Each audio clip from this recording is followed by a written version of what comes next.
नमस्कार दोस्तों हम देख रहे थे भारतीय इतिहास के टॉपिक वाइज महत्वपूर्ण पर्सन दोस्तों। तो आज का जो हमारा टॉपिक रहेगा वो रहेगा गुप्त काल दोस्तों। गुप्त काल से संबंधित महत्वपूर्ण 45 पर्सन आज के इस वीडियो के अंदर हम देखेंगे, इसलिए आप अंत तक मेरे साथ बने रहिए और अंत में कमेंट करके ये जरूर बताएं कि आपके 45 में से कितने क्वेश्चन सही भी हुए हैं दोस्तों। आप सभी का मैं स्वागत करता हूं YouTube channel Kuchaman online classes पर। अभी तक चैनल को सब्सक्राइब नहीं किया है तो चैनल को सब्सक्राइब करें और वीडियो को लाइक और शेयर जरूर करें। पहला क्वेश्चन दोस्तों आपकी स्क्रीन पे है, गुप्त वंश का वास्तविक संस्थापक किसे माना जाता है? जो गुप्त वंश था दोस्तों, इसका वास्तविक संस्थापक है वो किसे माना जाता था? माना जाता है चंद्रगुप्त प्रथम को दोस्तों।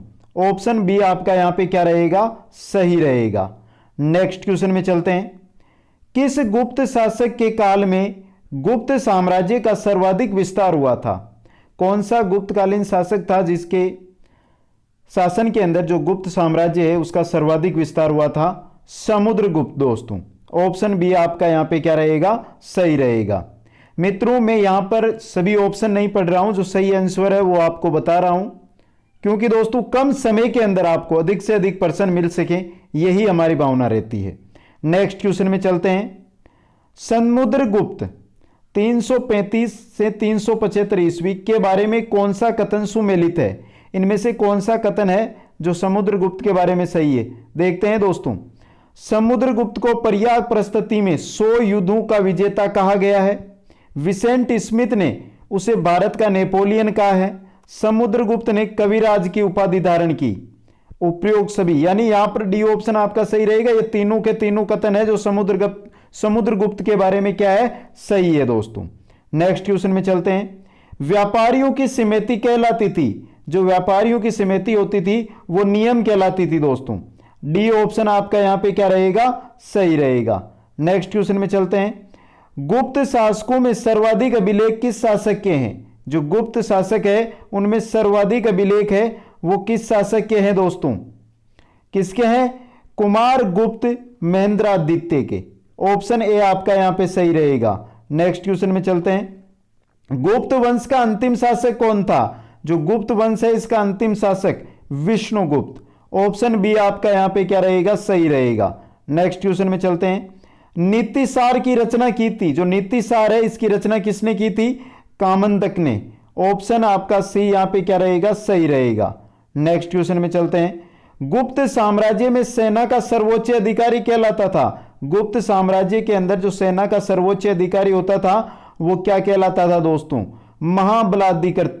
ऑप्शन ए आपका यहां पे सही रहेगा। नेक्स्ट क्वेश्चन में चलते हैं।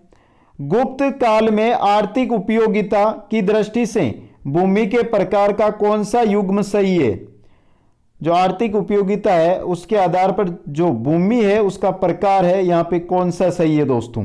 इंपॉर्टेंट क्वेश्चन है दोस्तों। देखते हैं। क्षेत्र, खेती के लिए उपयुक्त भूमि। क्षेत्र किसको कहते थे? जो खेती के लिए उपयुक्त भूमि होती थी। वास्तु, निवास करने योग्य भूमि, जहां पर मकान बनाकर रहते थे उसको वास्तु भूमि कहा जाता था। खिल, जो भूमि जोती नहीं जाती थी, जिस पर खेती नहीं होती थी उस भूमि को खिल कहते थे। अप्रहत, बिना जोती गई जंगली भूमि। यहां पे दोस्तों ये बिना जोती तो ये भी है, खिल भी, लेकिन ये जोती नहीं जाती थी, लेकिन ये क्या थी कि रहवास के आसपास थी। और अप्रहत है जो जंगली भूमि थी दोस्तों। यहां पे आपके ई ऑप्शन सही रहेगा। उपरोक्त सभी क्या है? सही है दोस्तों। नेक्स्ट क्वेश्चन में चलते हैं। गुप्त साम्राज्य के सिक्कों का महत्वपूर्ण ढेर मिले हैं कहां पर? कहां पर मिले हैं दोस्तों? बयाना के अंदर। गुप्त साम्राज्य के जो सिक्के हैं उनके ढेर कहां पर मिले थे? बयाना के अंदर। नेक्स्ट क्वेश्चन है दोस्तों हमारा। सती प्रथा का प्रथम अभिलेखीय साक्ष्य किस अभिलेख से मिलता है दोस्तों? सती प्रथा से संबंधित एरन का जो अभिलेख है दोस्तों उसके अंदर सती प्रथा का प्रथम अभिलेख मिलता है। नेक्स्ट क्वेश्चन में चलते हैं। नेक्स्ट है। गुप्त दरबार की राजभाषा क्या थी? गुप्त दरबार, जो गुप्तकालीन दरबार था उसकी राजभाषा थी दोस्तों संस्कृत। ऑप्शन बी आपका सही रहेगा। नेक्स्ट क्वेश्चन में चलते हैं। शून्य का सिद्धांत तथा दशमलव प्रणाली का विकास किस काल में हुआ? शून्य का सिद्धांत और दशमलव जो प्रणाली है इसका विकास है वो किस काल में हुआ था? गुप्त काल के अंदर हुआ था। ऑप्शन सी आपका सही रहेगा। नेक्स्ट क्वेश्चन में चलते हैं। मृच्छकटिकम मिट्टी की गाड़ी के रचनाकार कौन था? मृच्छकटिकम, इसे मिट्टी की गाड़ी कहते हैं दोस्तों, के रचनाकार कौन था? कौन था दोस्तों? शूद्रक। ऑप्शन बी आपका यहां पे सही रहेगा। नेक्स्ट क्वेश्चन में चलते हैं। संस्कृत का विश्वकोश, जिसे अमरकोश कहते हैं, अमरकोश को कहा जाता है, इसके रचनाकार कौन थे दोस्तों? अमर सिंह थे। ऑप्शन बी आपका यहां पे सही रहेगा। नेक्स्ट क्वेश्चन में चलते हैं। गुप्त साम्राज्य का प्रारंभिक राज चिन्ह क्या था? जो गुप्त साम्राज्य है इसका प्रारंभिक राज चिन्ह था गरुड़। ऑप्शन डी आपका यहां पे सही रहेगा। नेक्स्ट क्वेश्चन में चलते हैं। महरौली में जंग रहित लोहे स्तंभ किसने स्थापित किया? महरौली के अंदर जंग रहित, यानी जिस पर जो स्तंभ बना हुआ है उस पर जंग नहीं लगता है, तो ये जंग रहित जो लोहे का स्तंभ है ये किसने स्थापित किया था दोस्तों? चंद्रगुप्त विक्रमादित्य ने। ऑप्शन सी आपका सही है। नेक्स्ट में चलते हैं। गुप्त काल के चांदी के सिक्कों को कहते थे, जो गुप्त काल में चांदी के सिक्के थे उनको क्या कहते थे दोस्तों? रूपक कहा जाता था। ऑप्शन बी आपका सही रहेगा। नेक्स्ट में चलते हैं। हरिसेन निम्नलिखित राजाओं में से किसका राजकवि था? इंपॉर्टेंट क्वेश्चन है दोस्तों ये। हरिसेन है वो किसका राजकवि था दोस्तों? किस राजा का राजकवि था? समुद्रगुप्त का। ऑप्शन बी आपका सही रहेगा। नेक्स्ट क्वेश्चन में चलते हैं। लिच्छवी दोहित्र किसे कहते हैं? लिच्छवी दोहित्र है वो किसे कहते हैं दोस्तों? समुद्रगुप्त को। किसको कहते हैं? समुद्रगुप्त को। नेक्स्ट क्वेश्चन में चलते हैं। क्वेश्चन नंबर 21 है। निम्नलिखित में से किसको अपने विजयों के कारण भारत का नेपोलियन कहा जाता है? इंपॉर्टेंट क्वेश्चन है दोस्तों। भारत का नेपोलियन किस गुप्तकालीन शासक को कहा जाता था दोस्तों? समुद्रगुप्त। जो समुद्रगुप्त है उनको कहा जाता था। नेक्स्ट क्वेश्चन में चलते हैं। प्रसिद्ध गुप्त संवत निम्नलिखित में से किस वर्ष से शुरू किया गया था? गुप्त संवत कब से प्रारंभ किया गया था दोस्तों? 319 ईस्वी। 319 ईस्वी से। ऑप्शन ए आपका सही रहेगा। नेक्स्ट क्वेश्चन में चलते हैं। पंचतंत्र की कथाओं का संकलन किसने किया? जो पंचतंत्र की कथाएं हैं उनका संकलन है वो किसने किया था? विष्णु शर्मा ने। ऑप्शन सी आपका सही रहेगा। नेक्स्ट क्वेश्चन में चलते हैं। मेघदूत का लेखक कौन है? मेघदूत का लेखक कौन है? मेघदूत का लेखक था कालिदास। ऑप्शन डी आपका सही रहेगा। नेक्स्ट क्वेश्चन में चलते हैं। गुप्त काल में किस धातु के सर्वाधिक सिक्के जारी किए गए थे? सर्वाधिक सिक्के किस धातु के गुप्त काल के अंदर जारी हुए थे दोस्तों? सोना के। ऑप्शन ए आपका सही रहेगा। इंपॉर्टेंट क्वेश्चन है दोस्तों ये भी। नेक्स्ट क्वेश्चन है। समुद्रगुप्त की सैनिक उपलब्धियों का वर्णन उसके किस अभिलेख में उपलब्ध है? समुद्रगुप्त की जो सैनिक उपलब्धियां हैं उनका जो वर्णन है वो जो प्रयाग का अभिलेख है उसके अंदर है दोस्तों। ऑप्शन डी आपका सही रहेगा। नेक्स्ट क्वेश्चन में चलते हैं। कौन से गुप्त शासक के शासनकाल में हुणों का आक्रमण शुरू हो गया था? यानी जो गुप्त काल चल रहा था उसके अंदर कौन सा शासक था जिसके समय हुणों ने आक्रमण करना शुरू कर दिया था दोस्तों? स्कंदगुप्त के समय। ऑप्शन ए आपका सही रहेगा। नेक्स्ट क्वेश्चन में चलते हैं। महाराज धीराज की उपाधि किसने धारण की थी? महाराज धीराज की जो उपाधि है वो किसने धारण की थी? चंद्रगुप्त प्रथम ने दोस्तों। नेक्स्ट क्वेश्चन में चलते हैं। इलाहाबाद स्तंभ में शिलालेखों में किसकी उपलब्धियां वर्णित है? जो इलाहाबाद का स्तंभ है, इलाहाबाद स्तंभ में शिलालेख है उसमें किसकी उपलब्धियां वर्णित है दोस्तों? किसकी है? समुद्रगुप्त की। ऑप्शन सी आपका यहां पे सही रहेगा। नेक्स्ट क्वेश्चन में चलते हैं। फाहियान किसके शासनकाल के दौरान भारत आया था? फाहियान है वो किसके शासनकाल के दौरान है जो भारत आया था दोस्तों? चंद्रगुप्त द्वितीय के शासनकाल में। यहां पर प्रथम मत कर देना, चंद्रगुप्त द्वितीय है। और दोस्तों बहुत ही इंपॉर्टेंट क्वेश्चन भी है ये। नेक्स्ट क्वेश्चन में चलते हैं।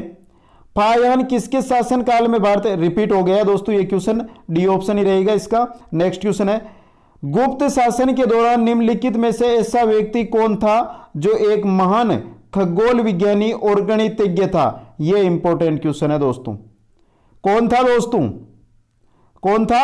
आर्यभट्ट। ऑप्शन सी आपका सही रहेगा। नेक्स्ट क्वेश्चन में चलते हैं। गुप्त काल में उत्तर भारतीय व्यापार निम्नलिखित किस एक पतन से संचालित होता था? किस पतन से संचालित होता था? ताम्रलिप्ति से। ऑप्शन ए आपका सही रहेगा। नेक्स्ट क्वेश्चन में चलते हैं। वर्तमान गणित में दशमलव प्रणाली आविष्कार का श्रेय निम्नलिखित में से किस युग को जाता है? गुप्त युग को जाता है। नेक्स्ट क्वेश्चन में चलते हैं। वह प्रथम भारतीय विद्वान कौन था जिसने गणित को एक पृथक विषय के रूप में स्थापित किया था? हर एक क्वेश्चन इंपॉर्टेंट है दोस्तों। यहां से कौन था दोस्तों? आर्यभट्ट था, जिसने गणित को अलग से विषय का दर्जा दिया था। नेक्स्ट क्वेश्चन में चलते हैं। सर्वराज्योच्छेता, सभी राजाओं को उखाड़ फेंकने वाला की उपाधि किसने धारण की? किसने धारण की थी दोस्तों? किसने की थी? समुद्रगुप्त ने। नेक्स्ट क्वेश्चन में चलते हैं। दिल्ली के मेहरौली के कुवत उल इस्लाम मस्जिद के प्रांगण में स्थित प्रसिद्ध लोहे स्तंभ किसकी स्मृति में है? इंपॉर्टेंट क्वेश्चन है ये दोस्तों। कुवत उल इस्लाम जो मस्जिद है दिल्ली के अंदर, दिल्ली के मेहरौली के अंदर, उसके प्रांगण में एक लोहे स्तंभ स्थित है। वो किसकी स्मृति में बना था दोस्तों? किसकी में बना था? चंद्र की दोस्तों। ऑप्शन बी आपका यहां पे क्या रहेगा? सही रहेगा। नेक्स्ट क्वेश्चन में चलते हैं। गुप्त काल में गंगा और यमुना नदियों की प्रसिद्ध मरण मूर्तियां कहां पाई गई है?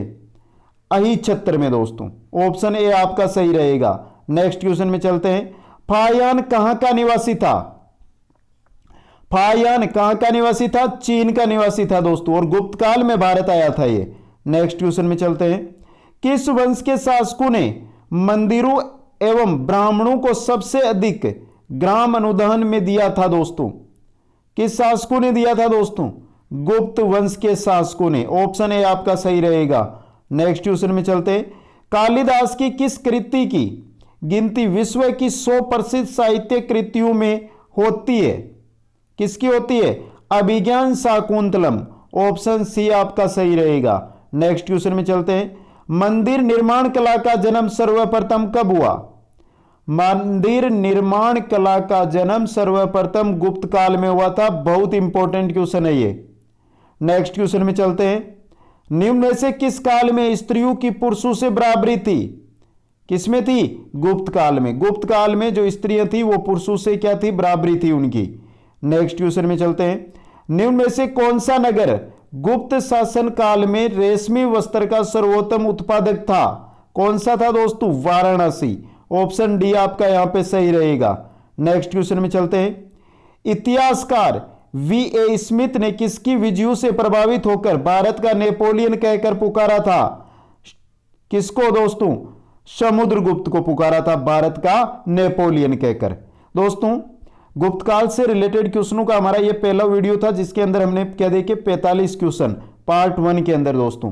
नेक्स्ट पार्ट आपको कल मिलेगा दोस्तों, जिसके अंदर हम पार्ट 2 के अंदर भी 45 क्वेश्चन और लेकर आएंगे, क्योंकि गुप्त काल से एग्जाम के अंदर क्वेश्चन आते हैं, और आते भी 2 या 3 क्वेश्चन है दोस्तों। इंपॉर्टेंट है ये, इसलिए तो नेक्स्ट पार्ट आपको कल मिल जाएगा। तो आज भी इसको देखें, लाइक करें, शेयर करें, और कल के वीडियो को आप जरूर देखें। आप सभी को बहुत बहुत धन्यवाद। जय हिंद, जय भारत।